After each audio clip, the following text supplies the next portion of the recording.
Guys, we're back on the Screen Team. We've got Tracy again for this next review. And Tracy and I, we are going to play a game of Truth or Dare. Tracy, did you ever play Truth or Dare when back in the day? I tried to avoid that game. Really?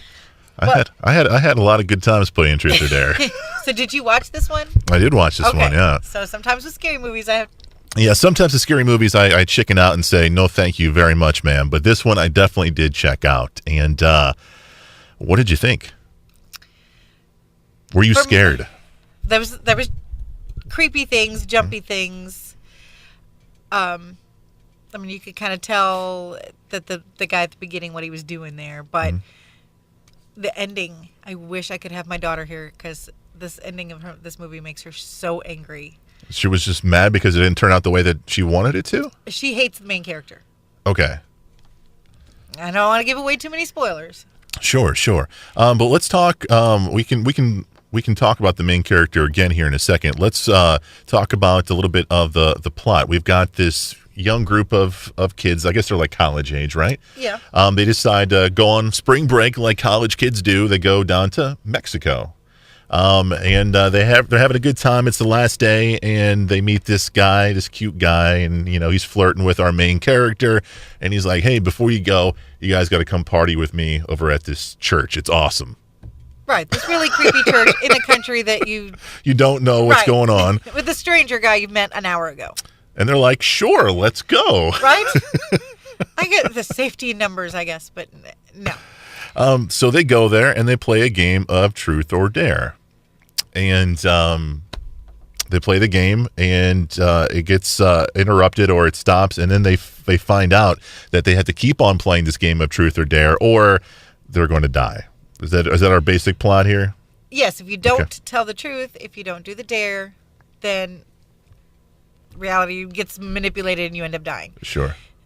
The twist is that once everybody has finished, you go again, so it just doesn't end until everybody's dead. Yeah, that's not good. That's not good for anybody here. So we want to try to live, and we want to try to beat this game of Truth or Dare. So they're trying to find a way to get it done. So they're kind of doing some detective work in the middle until late part of the movie, trying to figure out how do we break this curse? How do we stop the Truth or Dare game? But while they're doing that, like you said, Tracy, they still got to play the game, and all this kind of crazy stuff is happening.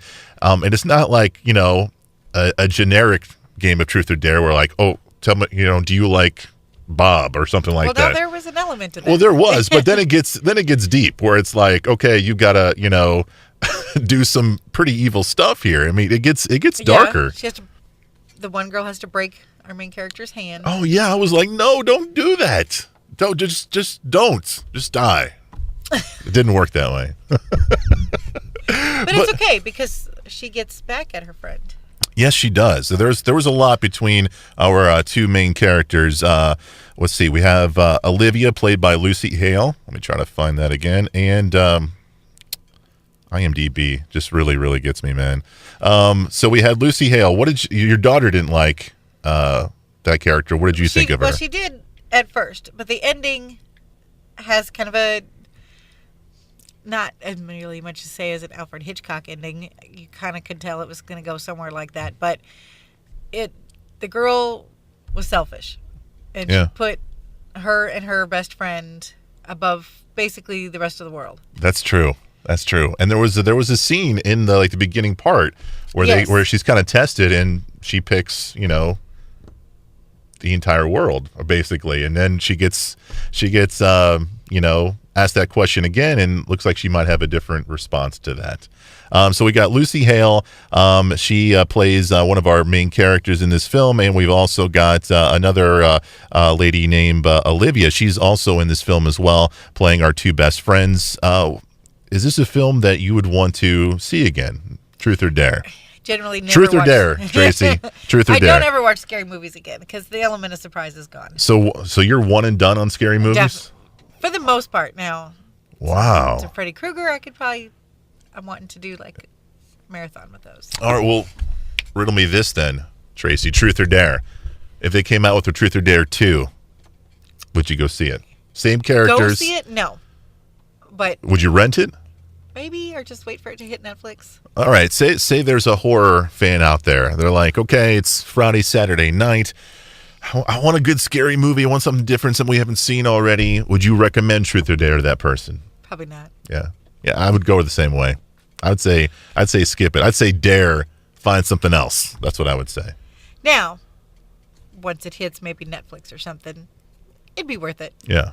But if you had to actually spend additional money on it, Correct. you say no. All right. The film is called Truth or Dare, and we both say pass. Just pass it. Pass. Tracy, thank you so much for being on the show. We appreciate you. We'll be back next Saturday for another edition of The Screen Team. And remember, we want you to know before you go.